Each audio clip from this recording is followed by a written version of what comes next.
Hi, I'm Ben. Welcome back to my channel. If you have followed this channel for literally any amount of time, you'll know that I love a good book prize and especially love incorrectly guessing long lists, short lists, winners, you name it, I'll get it wrong. So today I've got a 2-for-1 special offer for you because I'm going to try and predict what is going to be on the shortlist for the Goldsmiths Prize and which literary rabbit is going to be pulled out of the Nobel Prize's hat this year. Let's get straight into it then, and first up is the Goldsmiths Prize.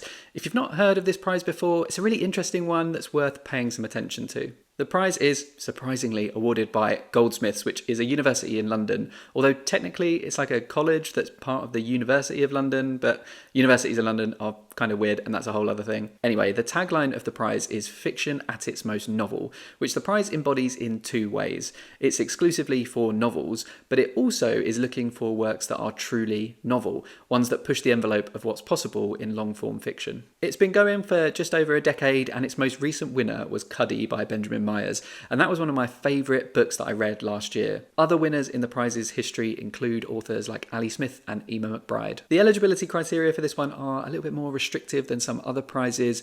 As mentioned, it's only for novels, and these need to have been written in English, published in the UK or Ireland between the 1st of November 2023 and the 31st of October 2024 by authors who are either British or Irish citizens or who have lived in the UK or Ireland for 3 years prior to submission. There is also a blanket ineligibility for Goldsmiths staff and students past and present, which is a real shame because when I was first thinking about this list, one of my favourite inventive books that I've read recently is Good Lord by Ella Frears. It takes the form of an email from a woman to an estate agent. It's just lots of fun, really interesting, and explores some great ideas. Sadly though, Frears was a Goldsmiths student, so she will not be appearing on the shortlist. And it is just a shortlist. There is no long list in this process. There's just going to be 6 books that will be announced on the 2nd of October 2024, which is just a few days from now.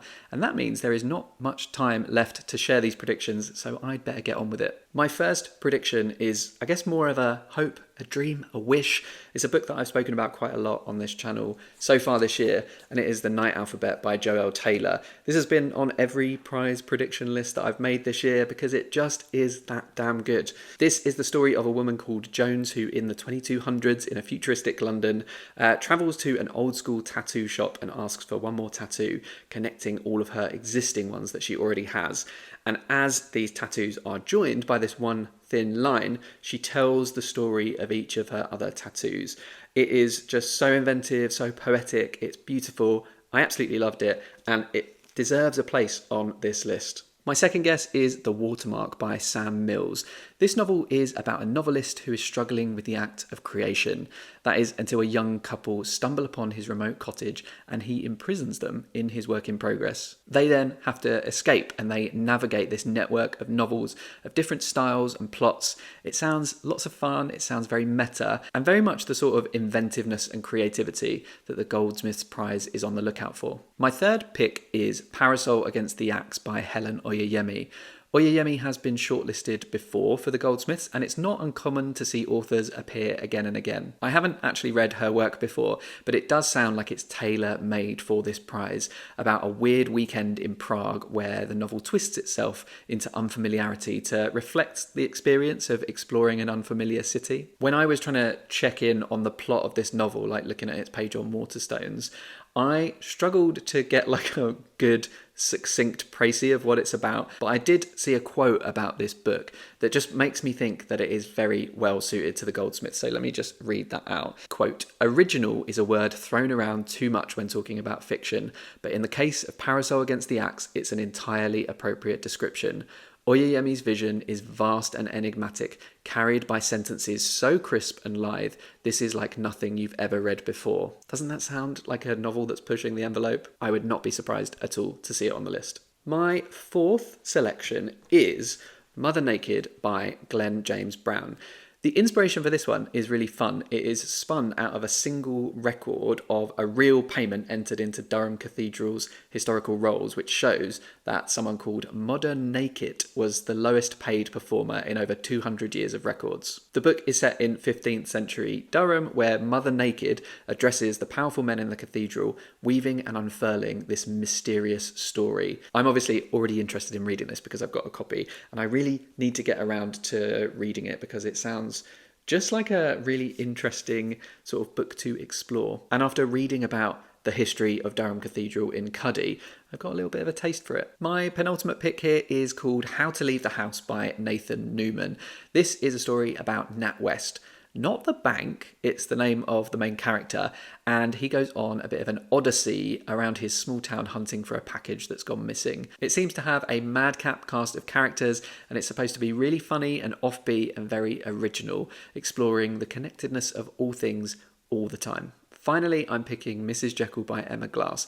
This one is a reimagining of Robert Louis Stevenson's Dr. Jekyll and Mr. Hyde, about a woman who receives a terminal medical diagnosis but has another force within her, one described as murderous, feminine and feverish. I saw this on some people's Booker predictions lists, and I do wonder if it might be something a little bit more suited to the Goldsmiths Prize. So that wraps up my Goldsmiths predictions, so let's move now onto the Nobel. The Nobel is a prize a little unlike everything else in the book prize world, in that it's awarded for a body of work rather than just a single book. I do think it's kind of cool to have something a bit different, but it does make it a little bit harder, for me at least, to engage with the prize. I'm not really familiar enough with the bodies of works of the types of authors who are probably submitted for consideration, and then when the winner is announced, it's kind of hard to have much of an opinion on it without a big investment of time reading all their books. It's also a prize that's quite hard to predict because, like the Pulitzers, there is no long list or shortlist process. There is just the announcement of the winner, which this year will be revealed on the 10th of October. I have very little idea of what makes a Nobel winner, other than that they all seem to be pretty well regarded, they often have a long and storied career, and they also seem to usually be of a certain age, late 60s, early 70s. The criteria is also a little bit murky, but according to the words of Alfred Nobel himself, he says that the prize should be awarded to an author who has, in the field of literature, produced the most outstanding work in an idealistic direction. Anyway, as I've said, I'm not super well read when it comes to Nobel Prize bait authors, and these are just some guesses, maybe kind of obvious guesses, but a bit of a shot in the dark nonetheless. If you do want some more informed predictions, I would suggest watching the Disco King's video because he knows what's up when it comes to the Nobel. I will link to that video in the description. I've got 3 guesses for you, and my first one is Salman Rushdie.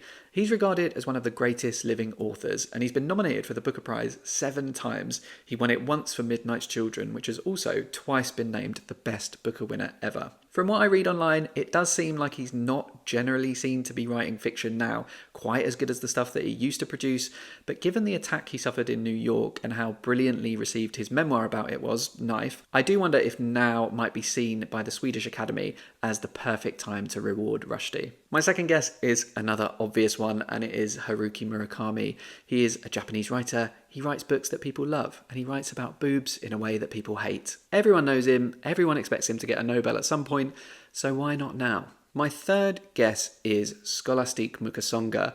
Maybe a little bit more of a long shot as she's only been writing for a couple of decades, but Mukasonga is a French-Rwandan author who could be a really interesting pick. She is the author of novels and memoir. She's been shortlisted for the Dublin Literary Award. She's a multi-time nominee for the National Book Award for Translated Fiction. She's been shortlisted for the Republic of Consciousness Prize and has received multiple French prizes too. One of her most recently published novels in English, Kibogo, is one that's been on my radar for a while. I thought it might have had a shout in the International Booker this year, and I really want to get around to reading some of her work. That wraps up this double header of prize predictions. Will I be correct? Probably not. Is it fun to guess? Yes. Kinda. I would love to hear in the comments who you would like to see on the Goldsmiths Prize list. What sort of imaginative, interesting fiction have you read lately that you think would deserve a spot? And who deserves a Nobel Prize? It's one of the biggest honours in literature, and sometimes it can be surprising to learn that really well-known, well-loved authors don't yet have one. Let's have a chat about it down in the comments. If you like this video, please do hit like, and if you are not subscribed yet and you'd like to see more from me, then hit the subscribe button. But until next time, toodles.